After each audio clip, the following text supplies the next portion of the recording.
It's time for Real Talk with Cindy Barber. Stay tuned for conversation and information from her special guest. Now sit back and relax and enjoy Real Talk with Cindy Barber.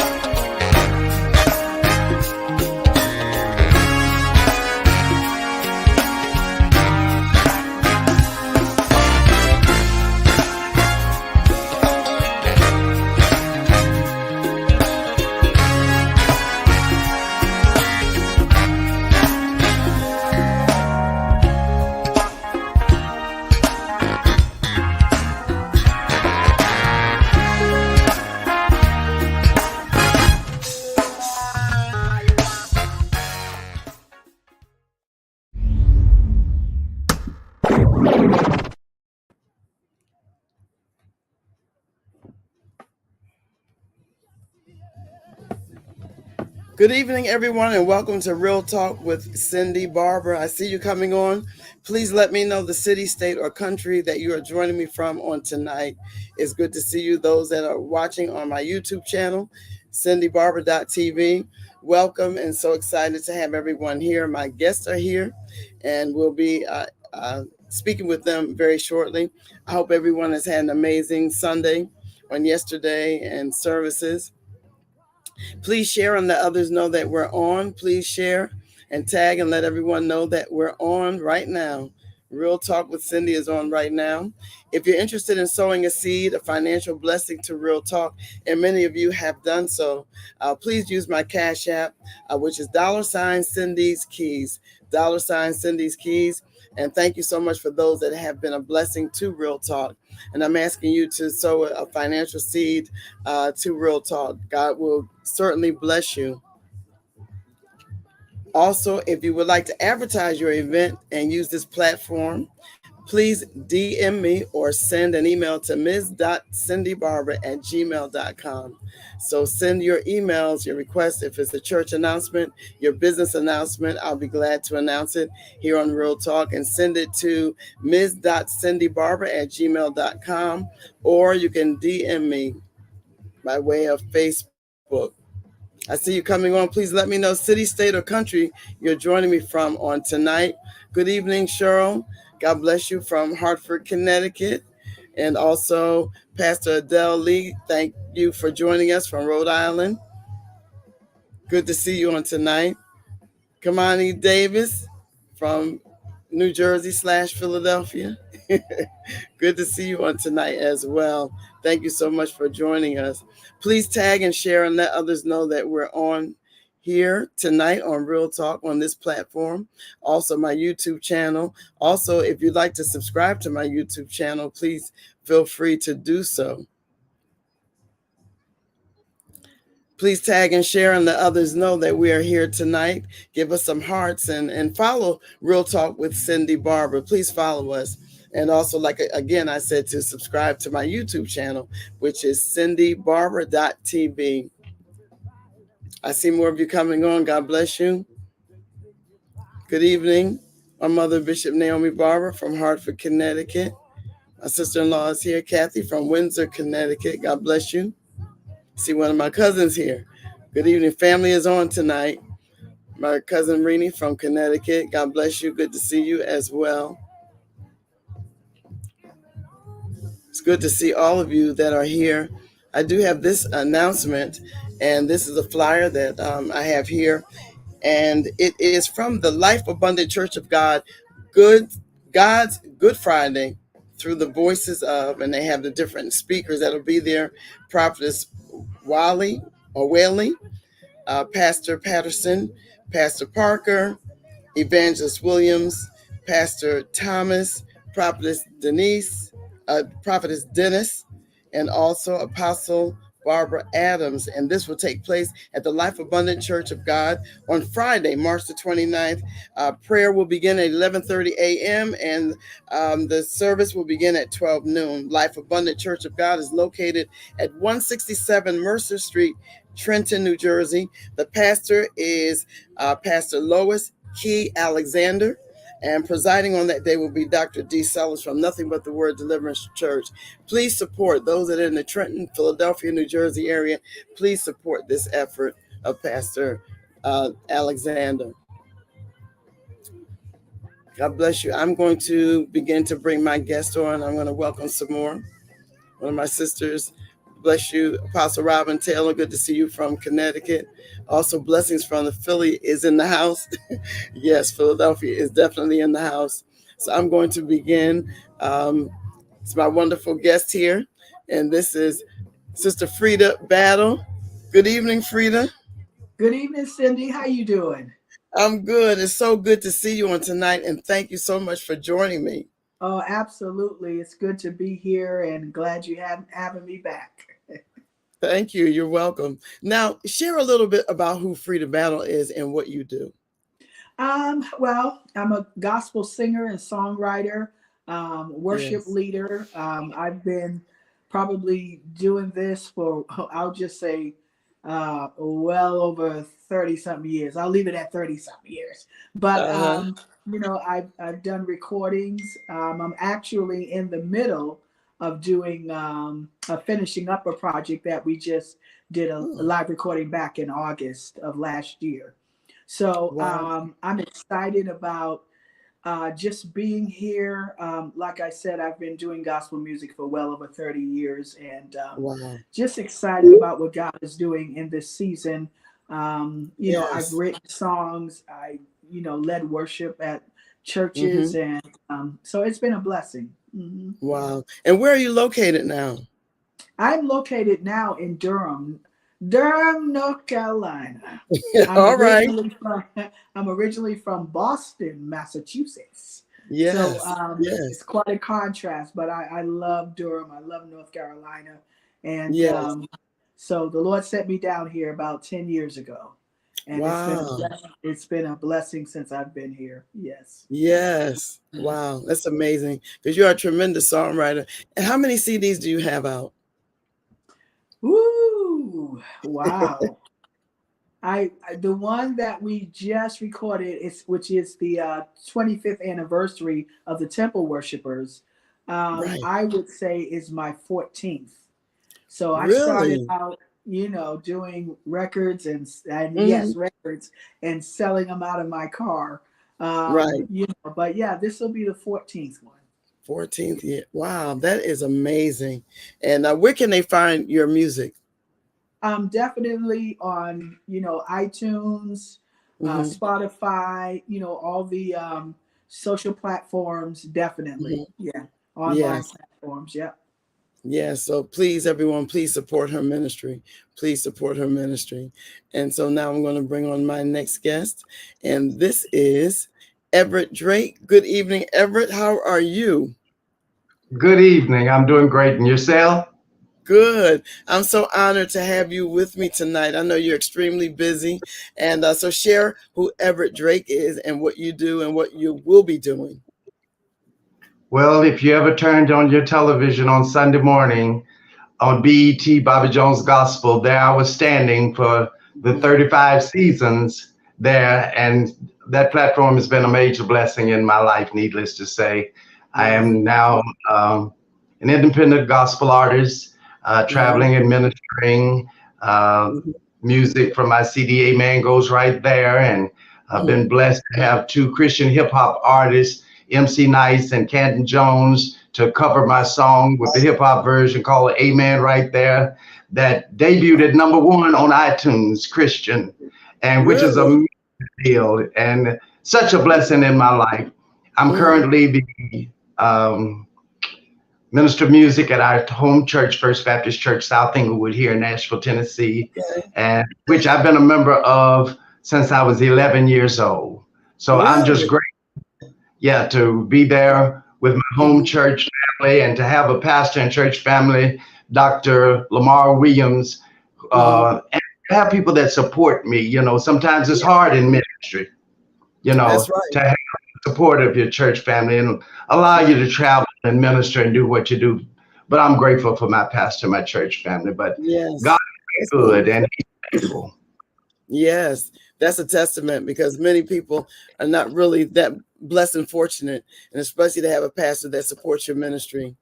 Absolutely. That's really, really important. Well, thank you so much, and I'll come back to get you.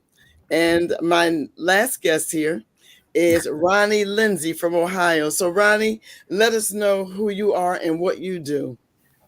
Hello, Dr. Cindy Barber. What a pleasure and an honor. Listen, I had to fast and pray for a week just to be able to do this broadcast. I said, Lord, help me. I don't do broadcasts. I don't do podcasts, but God, you're doing a new thing. And just an honor to share with this family, this podcast family that you have, and the success. Congratulations to you on all of your success, Dr. Barber. It's an honor. You got me on here with some heavy hitters. Oh, my God. And Everett Drake, I'm one of your admirers. I tell you, I have followed that man on Bobby Jones for years. Hats off to him. But I'm just a little gospel recording artist, slightly unknown, but well seasoned. Hallelujah. Yes. Amen. And I hail to you from the little town of Toledo, Ohio. 45 minutes outside of Detroit, home of the wonderful Shirley Murdoch and the late Bishop Rance Allen. This was our home. So I am here. Just a little bit about me. In 2018, I retired from music ministry leadership, 41 years. Really? And I did a double retirement and also 25 years of school music leadership. So I've kind of been that path. I thank God for it. Started very young when I was 17 years old. Wow. But God has just tremendously blessed me to perform. I'm also an organist, keyboardist, songwriter. Been a lazy songwriter, so I'm getting right back into it. I was a part of your church movement. I thank God for that. And Church of the Living God. And I told you that I would say something, that one of the people that got me started on the national platform was my dear friend, and she wasn't a bishop then, but she's a bishop now, Bishop Barber Farmer. And shout out to her. If you're listening, Bishop Farmer, you made me half of what I am today. Wow. And so I thank God for you, and that you are still pressing and you're in the fold. So I thank God for that. I'm also a 17-year member of the baddest choir in the nation, Ricky Dillard and New G. And hopefully everybody's enjoying our new music, our new CD project. Hold On is our most popular suggestion, our selection at this time. Working on a huge project, and hopefully I'll get a chance to mention that later. But I'm grateful for all God has done for me through the years. Yes, and I'm grateful and so excited to have you with us on tonight. And I look forward to this dialogue. So we're just going to get started. And everyone, if you could tag and share and let others know that we're on tonight. I wanted to just read this. Historically, gospel music helped enslaved people escape to freedom by using codes and spiritual hymns as a guide. Gospel music also provided unity for the Black community during the civil rights movement. Hymns would often be turned into chants for marches. What are your thoughts on that? What are your thoughts on that? I'm gonna start with Everett. What are your thoughts? Well, let me first say I'm grateful for the vision of the people of that time to understand how to maneuver and get out of the situation they were in. To take those songs and use them as coded messages to relate to the times and relate to the people, the messages as to what needed to happen at that time. Our music has always been about our struggle. And that's the major difference in what goes on in our gospel music now. Before, there were always testimonies and about the struggles, what was happening.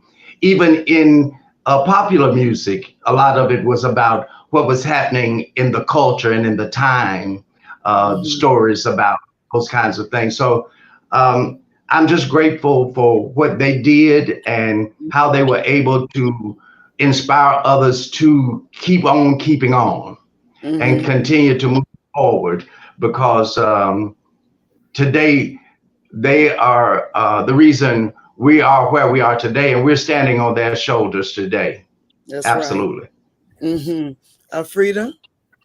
I totally agree with Everett. I think also too, I think our singing blessed us first. I don't know how we would have survived back then as a people without the Lord just giving us the gift of music and the gift of song. You know, and I think that being there back then, not only using it for coding and for getting messages out, but also too being able to take the foundation of the Bible and be able to relate it musically. I think, just awesome, I think, at that time. Yes. Amen. Ronnie, your thoughts? Yeah, I'm so glad you brought this up, Cindy. This is something that's been, I think, lost in the shuffle about the hymns and those first little tunes. I thank God for my experience back at my first degree was from Alabama State. In Montgomery, and I got a chance to be a part of the choirs there, and that's where I first learned about these Negro spirituals and the struggles behind that. Such as Precious Lord, Take My Hand, and Thomas Dorsey and what he had to endure to write that song. And this is our foundation. This was our beginning, and yet somehow we've gotten away from that. And my desire, my prayer is that we return as churches, as music ministers, we return to these tunes, these hymns, these songs, because they had meat. Yes. Not all this music today has meat, but it had meat. So I'm grateful for this discussion. Yes. Yes, absolutely. Now, how important is gospel music and its impact in the Black community? Ronnie, how important is gospel music and its impact in the Black community? Oh my God, it's life-changing for us. I literally have seen in my music ministry career lives being changed. Literally before my eyes. Souls being resurrected, hearts being mended, relationships being mended by the words to songs. Total Praise has been a phenomenal success by Dr. Smallwood. Yes, I've literally seen it transform lives. Take Me Back by the legendary Andre Crouch has changed my life. African American music is life changing in every bit of the perspective. We're grateful from God for making us who we are, so that we could produce this type of soul stirring music. Yes. Jeffrey LaValle says, "Hey, Freda." Hey, Jeffrey. He's watching. Yes. Everett, what are your thoughts? Everett, can you hear me? I think he's unable to hear. Everett, can you hear me?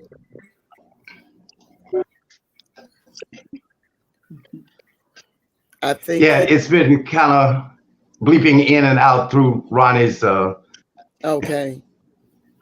But, the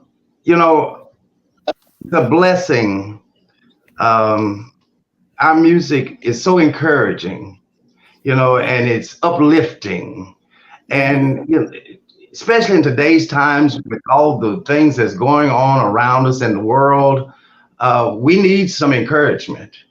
And I thank God for the lyric and the messages that Ronnie talked about, Richard Smallwood's song and all. Yeah. There's so many things out there now today that just lifts the spirits. Yes.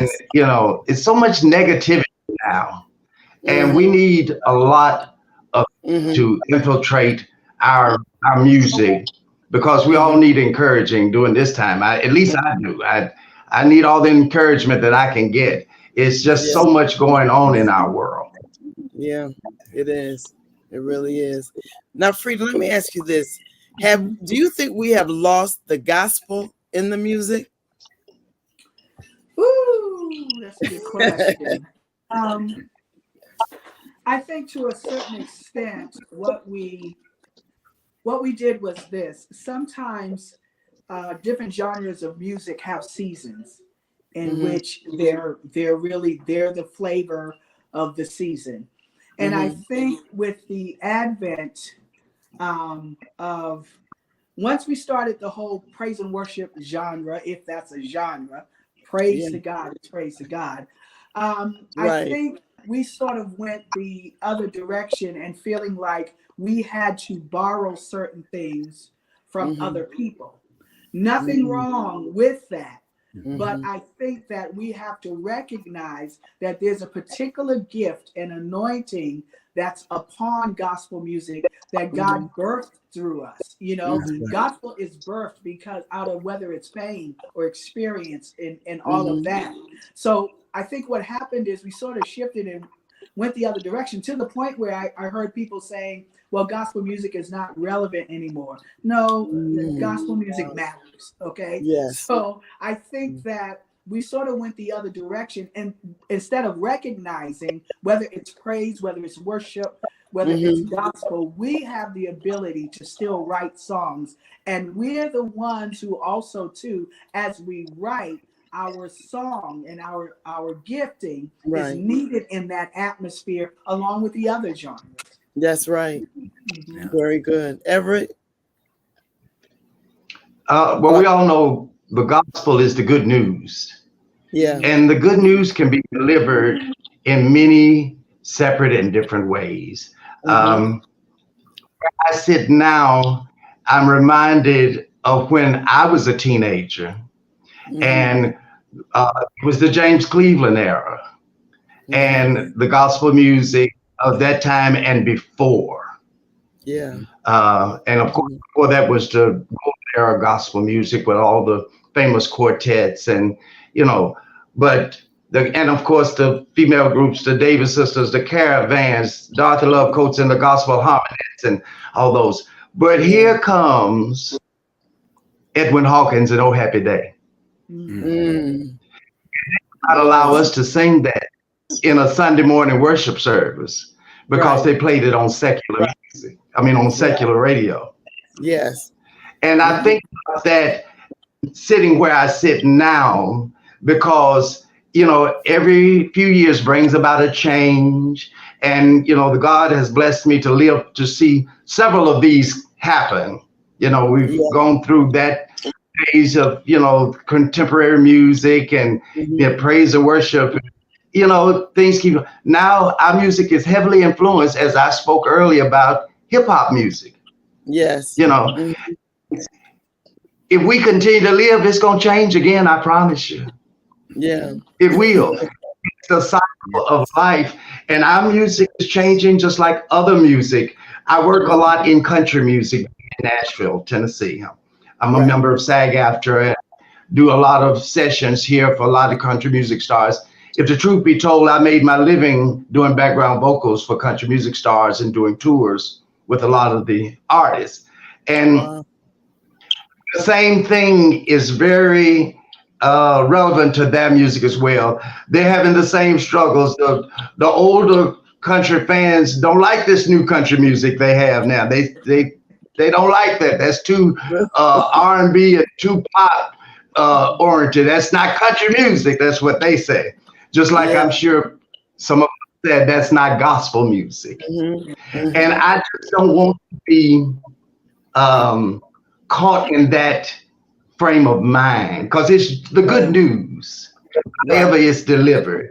And I just want God to keep my mind open to be a receptive vessel, however it's being presented. Not that I can present it in the different ways that others may be presenting it, because I have to always remind myself, the young people, they know nothing about the struggles that our forefathers went through or that we even went through. So they don't know nothing about singing songs like, How I Got Over. They haven't gotten over anything. Yeah. Right. So no, come on. But they can praise God. Yeah. They can worship God. So that they have taken a hold of that and found a home in praise and worship music. And I'm just happy that they're there for whatever reason, however they got there, what drew them. And I just said all this to say it keeps me reminded of where I was as a teenager and what we were liking and all, and the opposition that we received, just trying to sing a little song that they call a traditional gospel song now, "Oh Happy Day." Yeah. Right. That's true. That's very true. Now, the beginning of gospel music, its history has had a great influence on today's music, or has it? How has gospel music shaped the music industry? Ronnie, I'm going to start with you. Oh my God. That's a good one. Well, I think one of the ways, Cindy, is one of the things I love in life. I love seeing the award shows, the Grammys, the Oscars, the Stellars. Thank God I performed. I had the blessing to perform on the Stellars several times. Wow. But one of the things I noticed even in the secular, the BET Awards and everything, the secular artists are starting to infiltrate. Not only do they give praise to God, I'm sure y'all have heard that, but they're starting to infiltrate gospel music into their music. So it's just kind of trickling over, because a lot of those secular artists, as we know, they didn't maybe not have started their music in the church, but they grew up in the church. So Christ and the church was their foundation. Right. But sadly to say, a lot of them, I'm just going to call it like it is, the church didn't treat them too well. Yeah. So they left and they went over to the other side. Right. But they didn't forget their roots, a lot of them. So I'd say that's one of the main reasons or attributes of gospel music. A lot of these artists keep it in their heart and in their minds and in their soul. Yeah. Absolutely. Freda? I think, if I'm not mistaken, the question was about impact. Yes. The history. You know what I've always noticed that, and correct me if I'm wrong, most of the great, whether you call them R&B artists or secular artists, most of them that are African American were not only born and raised in church, but become the trendsetters for music. I find that other music sort of takes a little piece of gospel and takes it somewhere else, and that's not an indictment.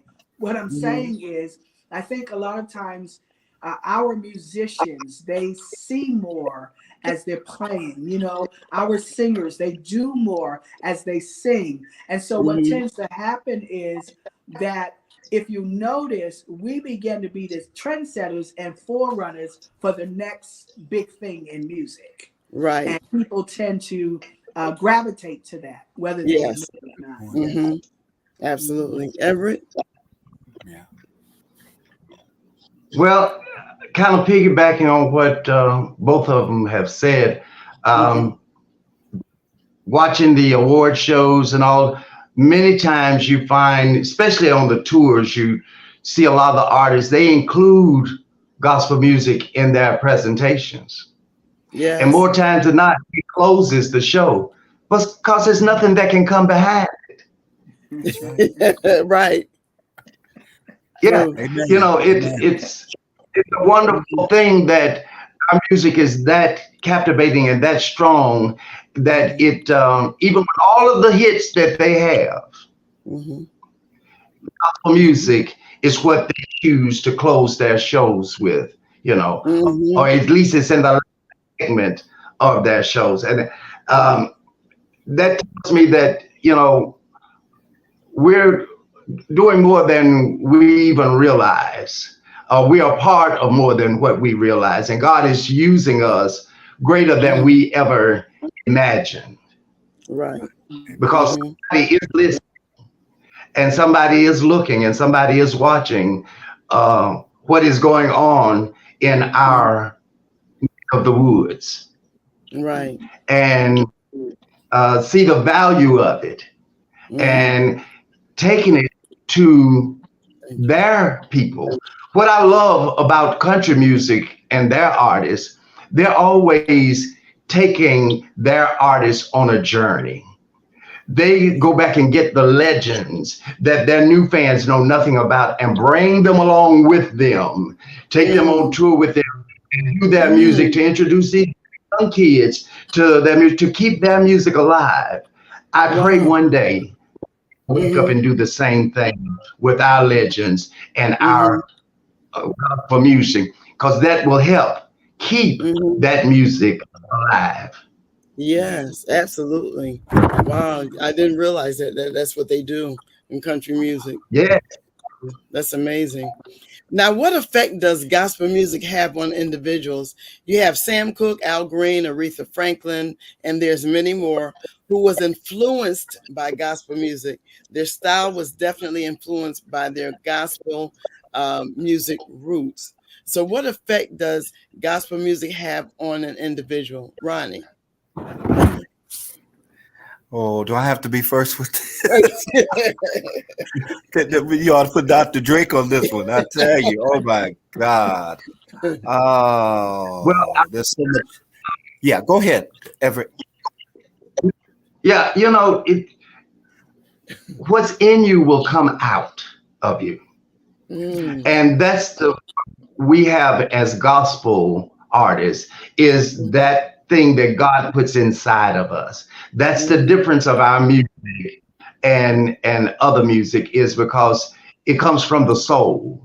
Yeah. And it's hard to duplicate that every night the same way, each and every time you sing the same song, like what happens on a secular show.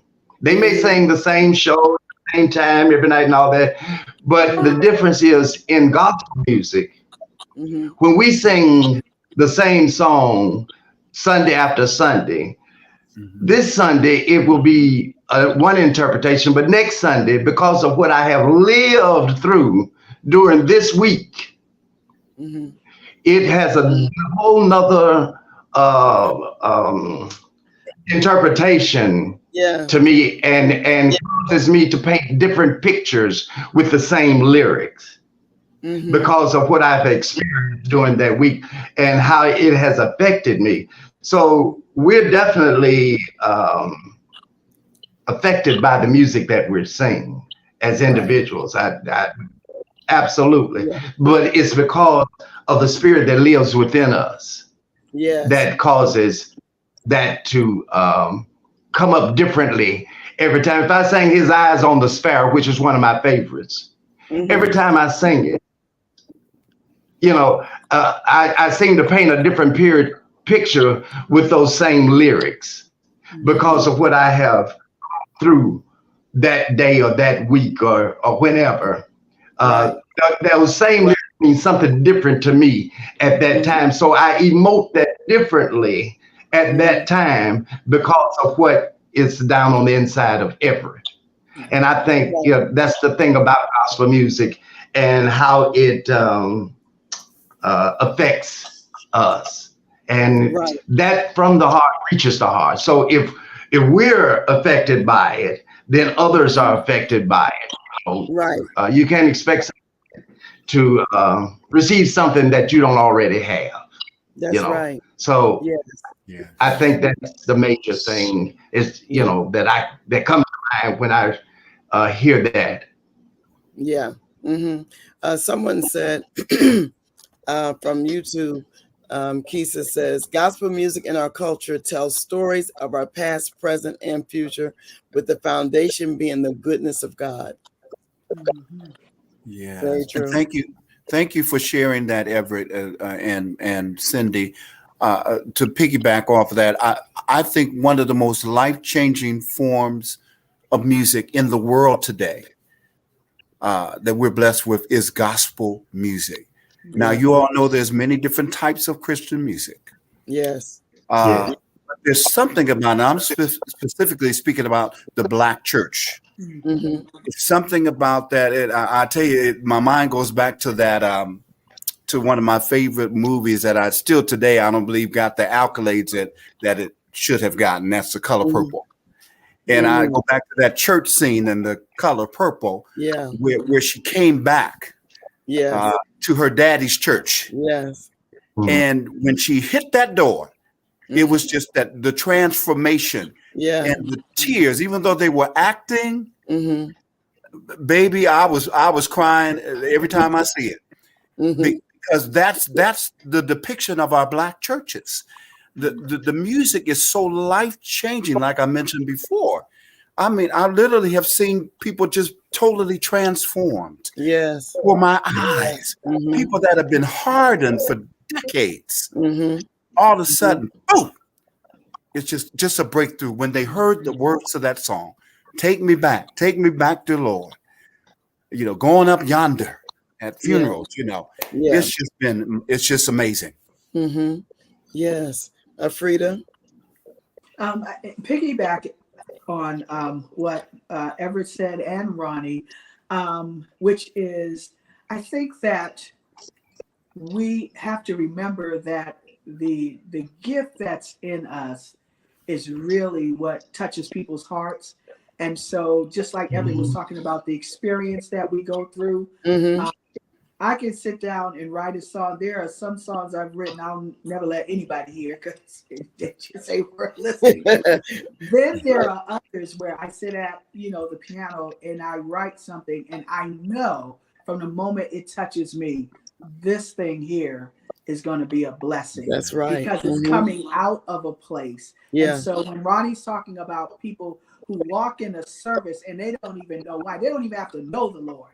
But they don't even know why. But as the song begins to come and the tears begin to flow, it's because normally it's coming out of a vessel that has been there and that has experienced something. Yes, absolutely. That's right. What makes the singers and songwriters of today different than those of yesterday or yesteryear? Freda. What makes the singers and songwriters of today so different?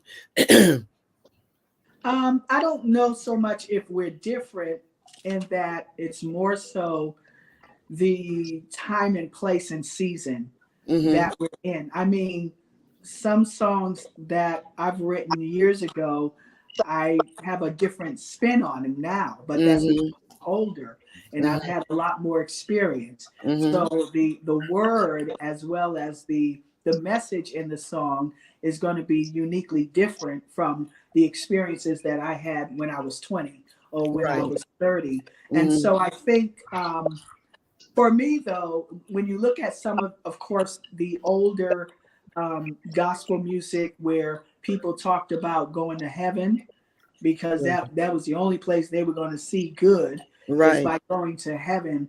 And so we talked a lot about going to heaven, and then we moved along, of course, with Professor Dorsey, who said, well, wait, before you get to heaven, the Lord will make a way somehow. Right. And so we went through the Dorsey phase, and then, of course, Edwin Hawkins, Andre, and all of them.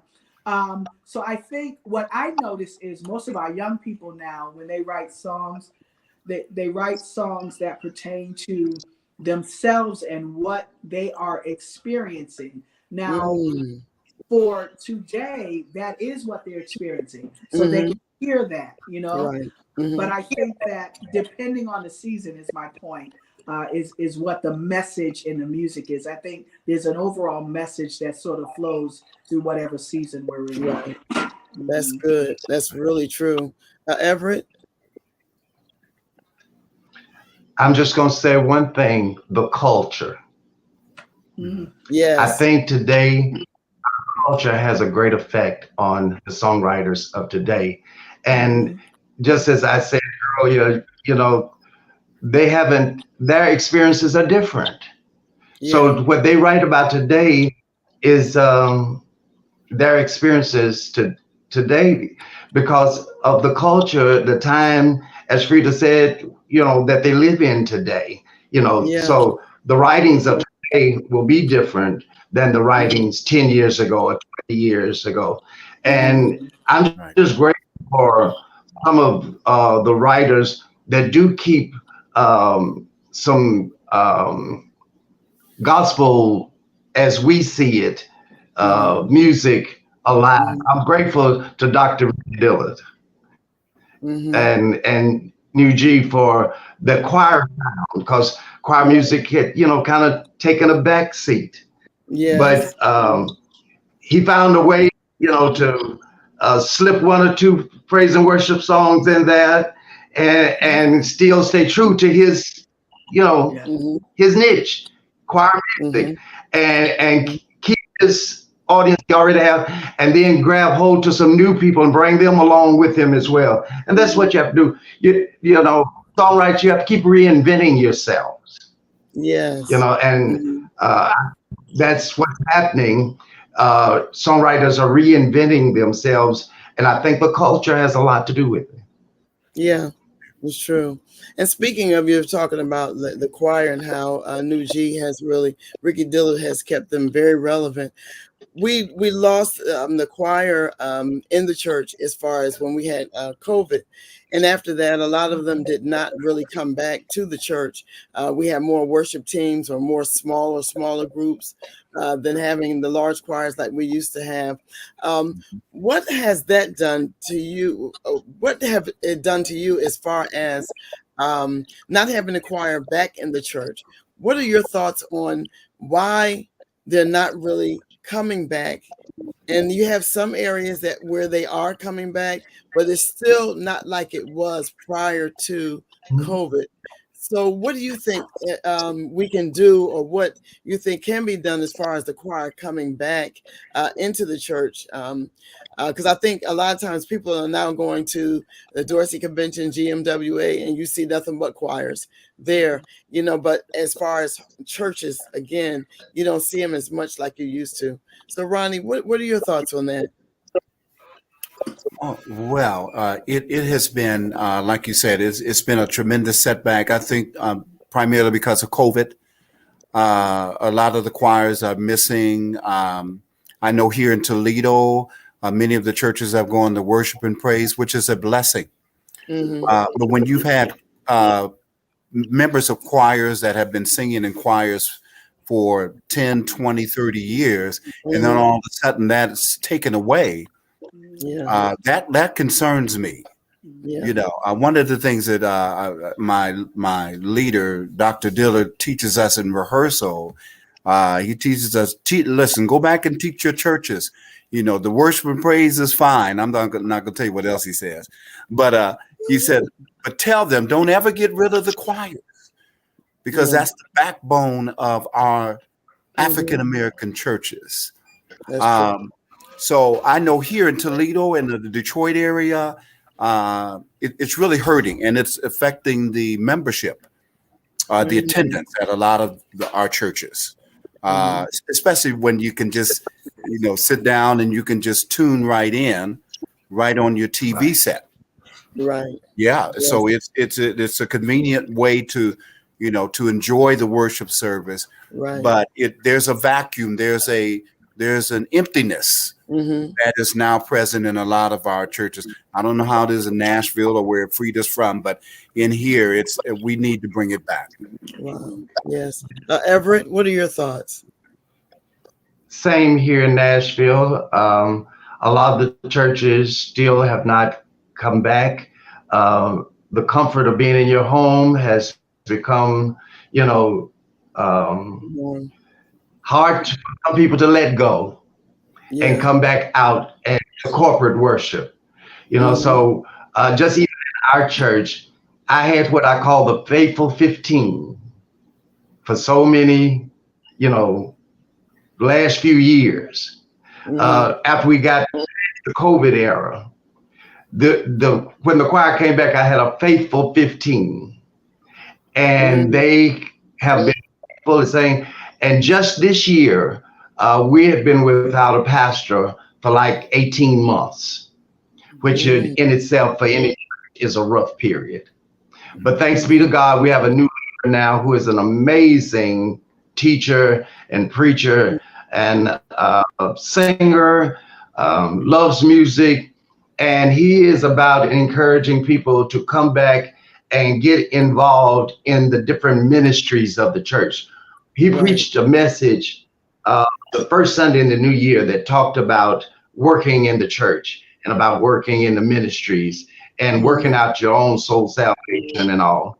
And I have to tell you this, that Tuesday night after that message at our rehearsal, we had 7 to 10 people come back to the choir.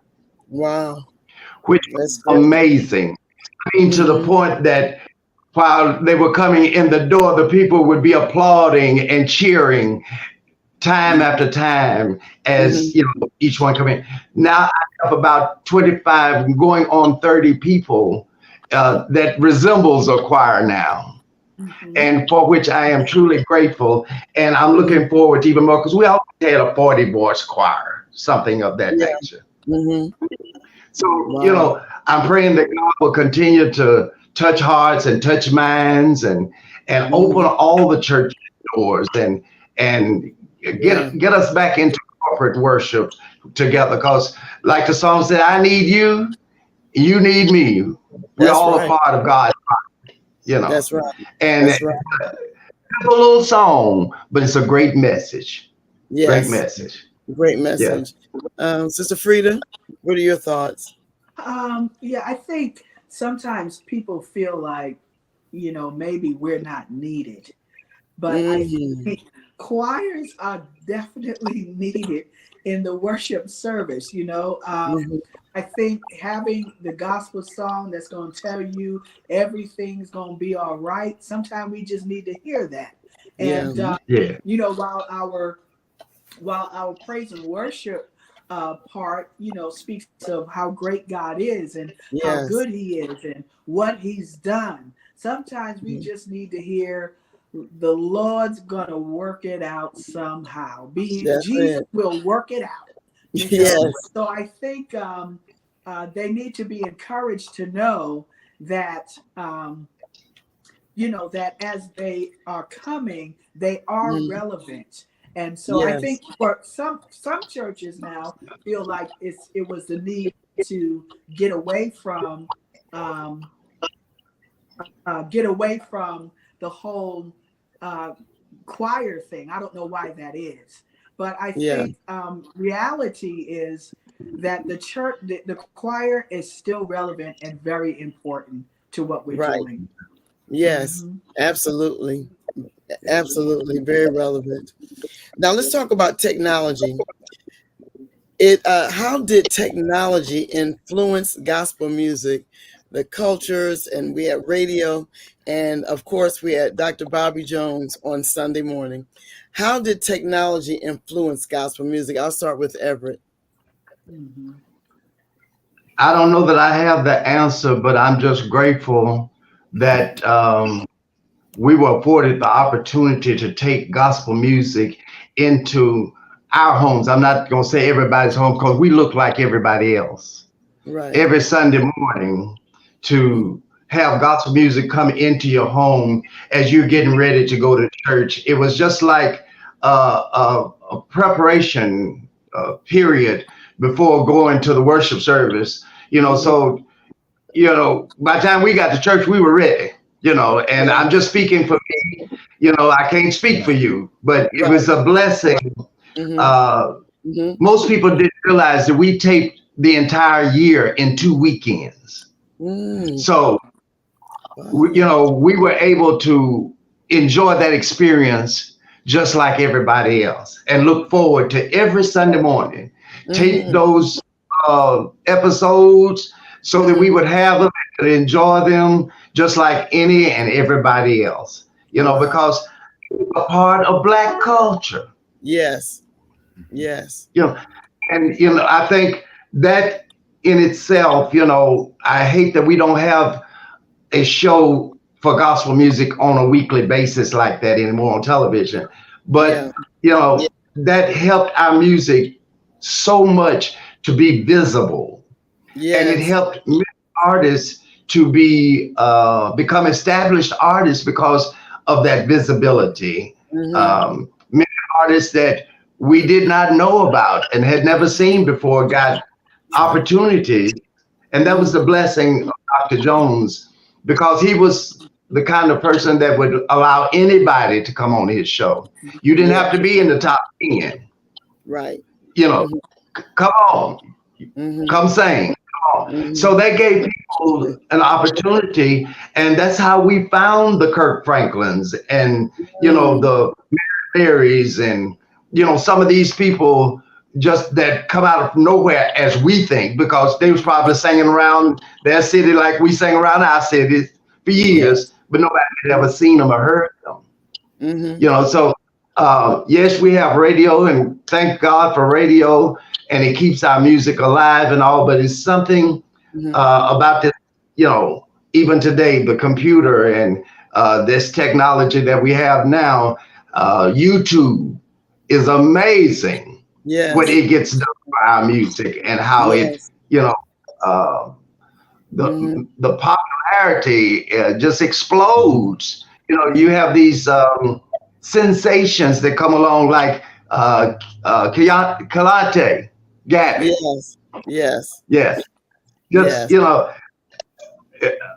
it's amazing what technology has done for our music. And I'm grateful for having had an opportunity to be a part of something. Yes, absolutely. Ronnie? Oh my God. Just to stay right there on a second, what Everett said. Everett, you and Dr. Jones have just been, who has been a longtime fan of Ricky Dillard and New G. Y'all have just transformed the Bobby Jones show, just like Everett said, transformed the whole platform of gospel music. I remember when I was on there a couple times, and it's just like Everett said, Dr. Jones, come as you are, and we ain't never heard of you, but come anyway. By the time you got off of that show, you were known. Now, what you did with your platform while you were there, that's up to you. But if you were good, then it was a lasting impact on your reputation. And just the impact of that show, the media, the television media, I think the Bobby Jones show started the television broadcast. You know, people like Vicki Winans went on and got her own platform and everything. But just about all of us span off of our start on the Bobby Jones show. And then you have the the new technology, which we're doing now, of which we do in New G. We do the videos of our songs and we put them on, like Everett said, on YouTube for all to enjoy. Back in the day, we all know that was not possible. That was only done with secular music. So now it's very common with the gospel platform. And then you have icons like Radio One that are, oh my God, have just catapulted many of us to a level that we've never been to. And so it's just been a tremendous impact, the media on us. Excellent question, Dr. Barber. Thank you. Raymond Sanders says, it started in the schools. The planet seeds in our generation. There's no school choirs at all. Now they sing good gospel music. We were talking about when we were talking about the choir and bringing them back. But that's true. You don't find any of the school choirs. I know Raymond very well. Oh, okay. All right. Very good. Has gospel music changed? We have contemporary music. Does it all sound the same? Like secular music? What say ye? Freda, has gospel music changed? That's a dangerous question. Contemporary music, does it all sound like secular music? Thank you, Cindy. Right. You know, of course, over the years, gospel music changes. I think if you go back, or if it's today, I think it's just based on your taste and, you know, the flavor. I mean, for me personally, I love gospel music. I love it, whether it's traditional. I love contemporary. I love CCM. I love all the genres, you know. Now, my favorite might be choirs because that's what I was raised with, you know, as well as, you know, gospel groups.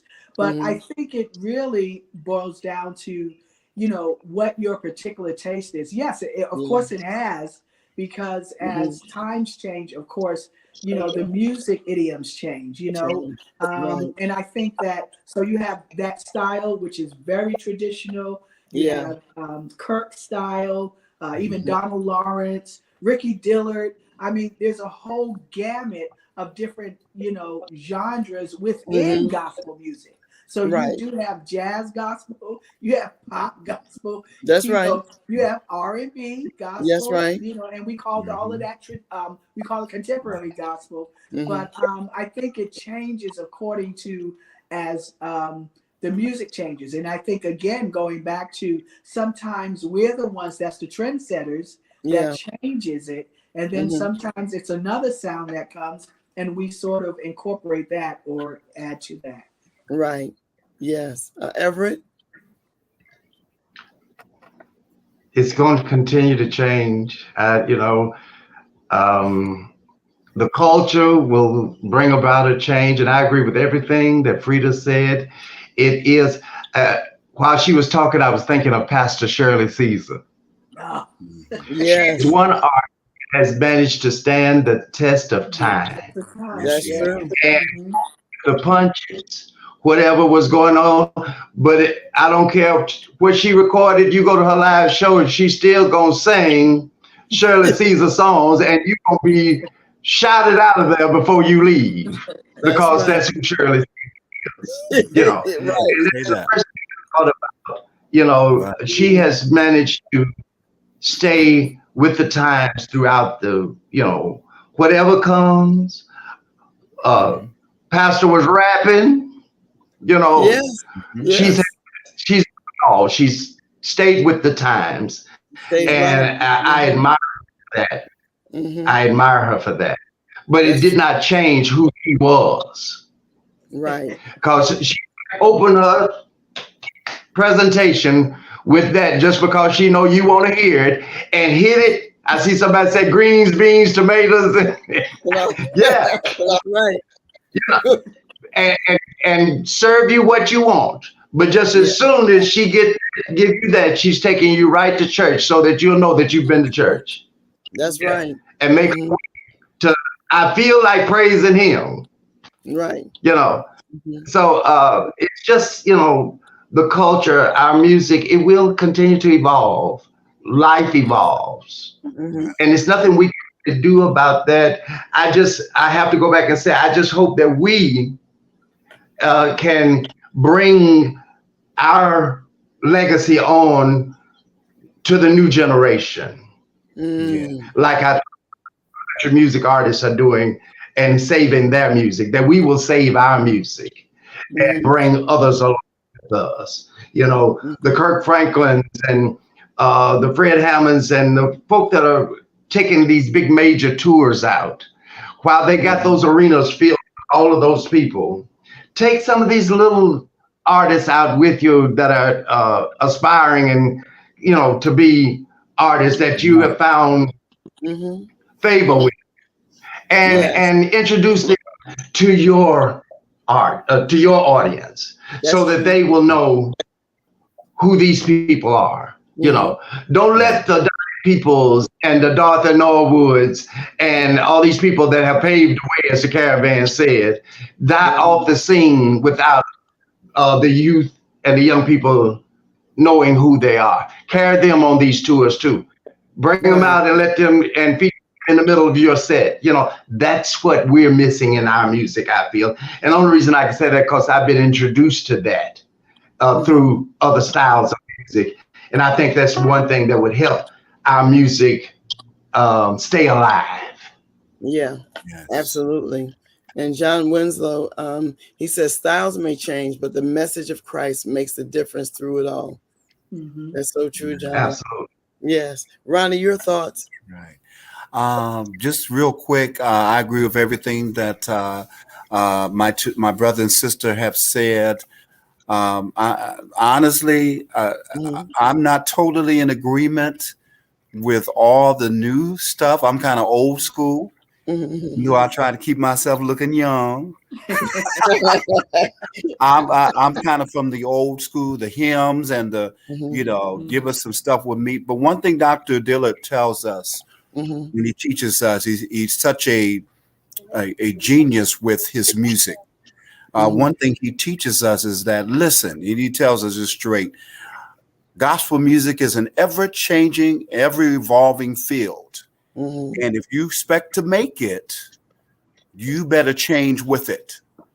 We've got to change with it. We got to flow with it. And as Everett said, that's one thing I like about Pastor Shirley Caesar. She'll throw in a little rap. She'll throw in a little little step, a little two-step that the young folk are doing.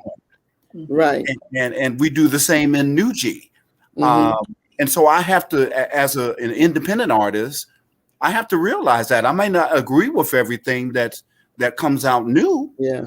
But if I expect to reach some of these souls, these younger field, I better learn how to do this little move. I better learn how to. I better get the connection for a rapper if I don't rap myself, because like Dr. Dillard said, it's ever evolving, it's ever changing, and we've got to flow with it. Yeah, that's so true. We have a question here from Andrea.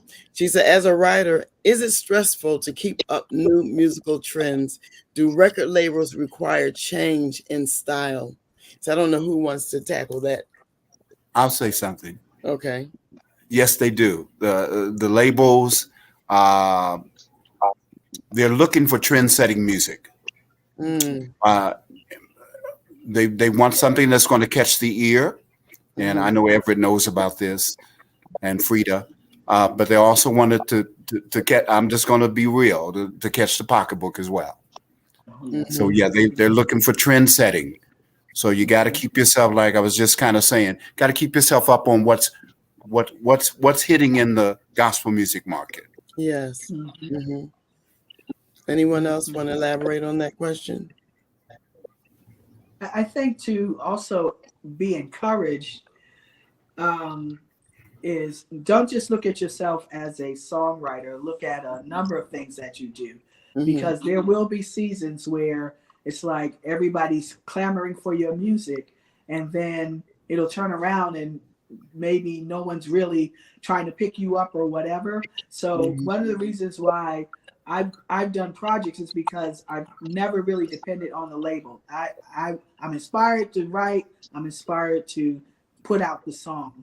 Right. But I would say if you're a musician, if you're a singer, if you're a minister of music, whatever it is that you do, recognize there are going to be certain seasons where that the songwriting part will be relevant, but also feel comfortable in falling back on if you have other gifts or other ways of serving until either that thing comes back full circle or God does something else. Right. Very true. And if I could just interject, Cindy, pick back off of Freda. I love what she said. Just be yourself. If you're an up and coming artist, be yourself, baby. People don't. The record labels also don't want to hear. They don't want to hear another Kurt Franklin. Come on here. Right. They don't want to hear another Karen Clark. That's right. They're looking for that unique sound. The world and God needs a unique. So be who you are. Be who God chose you to be. He gave you that unique voice, that unique gift to play or whatever it is for a reason. Just for you. So that you can bless the world. And don't be selfish with it. Yeah. Right. Amen. Right.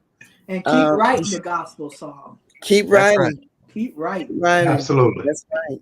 Keep writing. And your catalog. Another thing. That's another thing that labels look for is your catalog. That's right. Right. You know, songwriting. Yeah. Because that's what generates money and recoups finances that they invest in artists. right. So, if you're a songwriter, learn how to place your songs with other artists, and that'll help you get your name out there in the circles that will attract labels to you, because songwriting is vital and very important. And that can be a very good tool to get you the recognition that you need, because many of the people that we know today started off songwriters and had song placements on different established artists, and then they were given an opportunity to record their own songs. Yes, that's so true. That's so true. There was someone that had I don't know if that was a question or not. Yes. And for our last question, and you kind of talked about a little bit tonight, Everett, about the young people being educated. How important is that for them to be educated and informed on the gospel music history?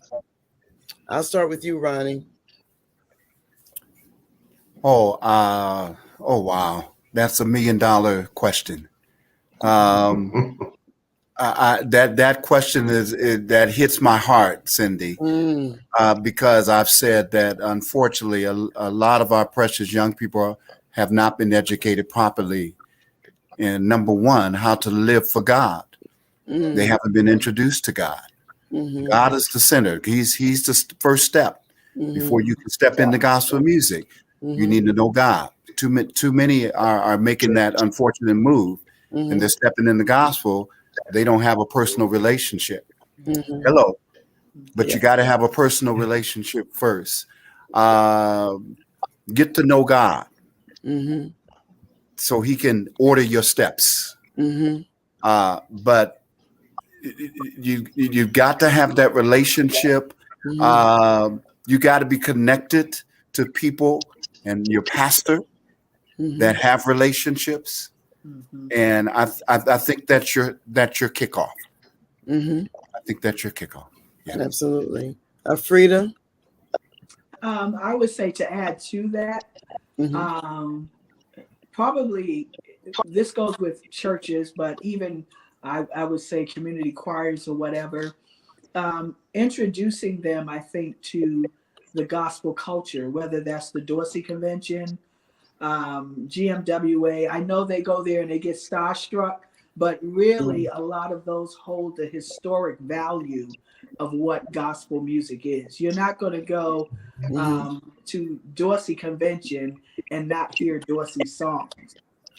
Sang the same old way they sang them back in the day. And we're still with vibrant energy and liveliness. So I think tapping them into different things that sort of help to sponsor or help to show them. And I'm sure, with you all in Nashville, no doubt that there are many things culturally that will help in terms of young people, really being educated about the history of gospel. That's true. Everett? First thing I think about is we go to a lot of conferences, and the conference,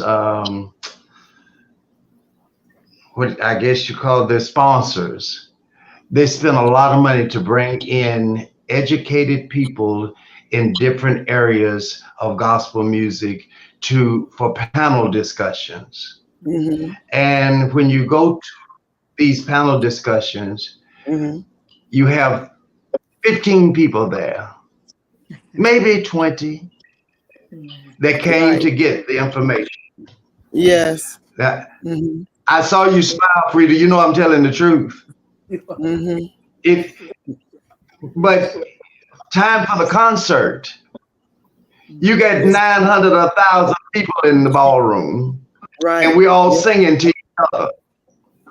But we won't go any of the information and all. And then we talking about the gatekeepers, and nobody will share information, and nobody will help anybody. But Yeah. I want our young people to understand that there are people there that will help you and that will share information, but you have to go where that is to That's true. receive it. And you go That's all right. the way to the door, but you won't go in and listen to what the people have come to share.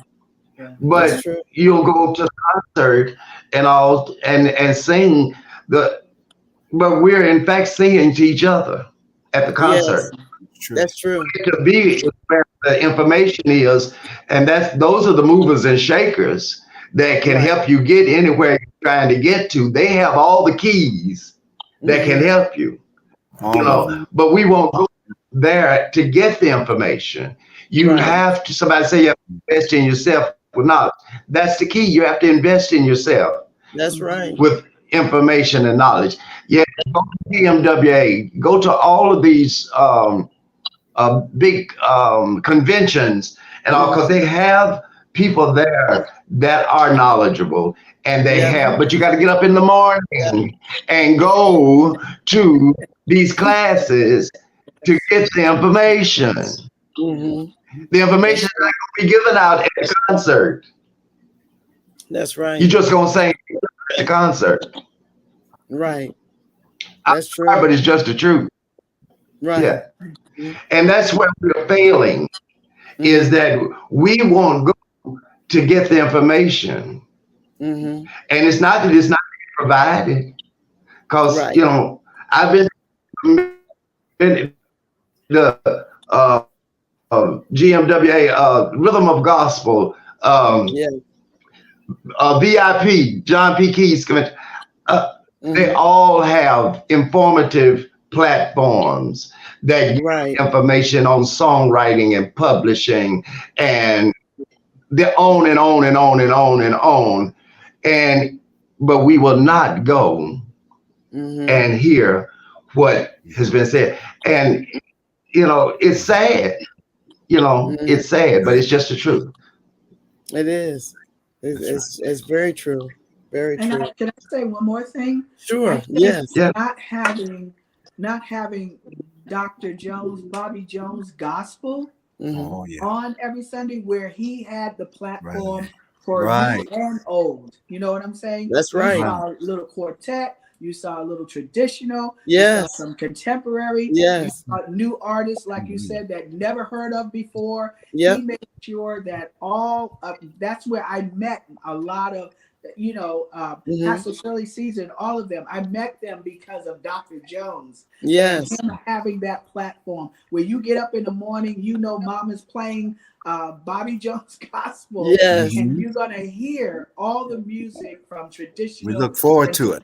It is so Yes. good. Yes. Amen. That's true. So We really true. did. And that's where Mm-hmm. Yes. Yeah. Yes. Well, this has been a wonderful dialogue on tonight. It's a lot of nuggets. It was a lot of information shared here. So it was educational information on tonight. So I'm hoping that people, and I know that they will be watching for weeks and months to come. It will be on my YouTube channel, cindybarber.tv, and as well as my Facebook page, that this will be here, will not be going anywhere. So I'm hoping that people will go and watch it, and people will share and let them know what transpired on tonight, because it was a lot of good nuggets here tonight, a lot of wisdom. So this was a class on tonight as well. And people are still commenting. I missed the beginning, but I will go back. Yes, do that. Be able to do that. You will, once this is done, it will be posted. But I also, before we close, Ronnie has a new single out, and he wanted me to play a little of it tonight. So Ronnie, you want to share about it? Oh, thank you, Cindy. Thank you. Yeah, there's a single out. It's a spinoff of the late Minister Thomas Whitfield. Just a little bit of Soon As I Get Home. And I wrote it while we were going through the COVID pandemic. So I wrote it on that behalf, but it's slowly being done at funerals and even other events. So I just hope that everybody is blessed by a little bit of it. And I said I was going to say a little something, Cindy. So thank you for the platform. After about 30 years of contemplating, I will be recording my first live CD here in Toledo, Ohio, in the fall, in September. So God is so good. Hallelujah. Yes, it's a collaboration CD. So I'll be bringing in some wonderful people such as Lateria Wooten, the wonderful Lateria Wooten of the Whitfield Company. You remember she led Nothing But the Blood. Yes. You're bringing in Tinky Black from New G. Tinky leads Hold On. Anthony Walker, who is Richard Smallwood's music producer. He'll be coming in, and so many more. So tune in. More information coming. Okay, I'll play a little bit of it. I think you should be able to hear it.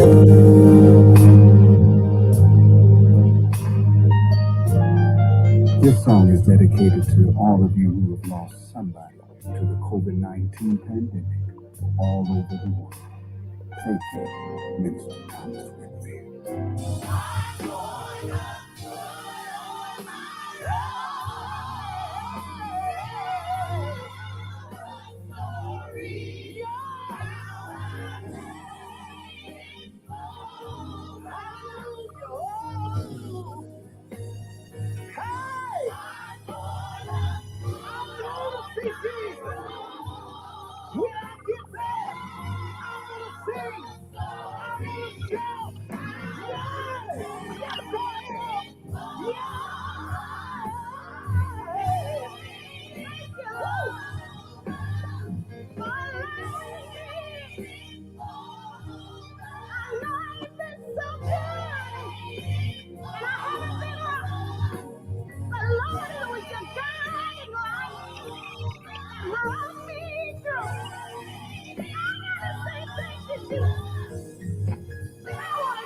Yeah.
Yeah. Yes. Okay. Very nice. Very nice. Hallelujah. Hallelujah. So the single is out. It's out. The single is out on all platforms, digital. Pandora, you name it, YouTube Music. That was the incredible Lateria Wooten I brought in, starting it off, and that was finished by Deborah Brock, who is a legend here in Toledo, Ohio. Hey, Deborah. Deborah Brock, she's the first lady of Mount Nebo Baptist Church here, so she kind of picked up the baton from Lateria. This incredible women vocalist. Yes. Well, congratulations. Congratulations. So Yeah. It sounds amazing. It sounds Keep me amazing. lifted up. Keep me lifted up. Thank Yes. you. And I want to thank my guests tonight, Everett Drake and Freda Battle. Ronnie Lindsey, thank you all so much for being a part of Real Talk on tonight. This was an amazing discussion. As many people are saying, it was educational on tonight. Because sometimes you need to be reminded, and then some people just don't know. And, we are responsible for what we do know, to be able to give back, to be able to share what we do know. So I want to say even thank you for those that are watching and those that will watch the replay, trying to say, and I'm looking at some people that's coming on that will watch the replay for days and weeks and months ahead. So I want to say good night to all of you, and thank you so much for your support on Real Talk with Cindy, and we will see you again. I want to say good night to everyone.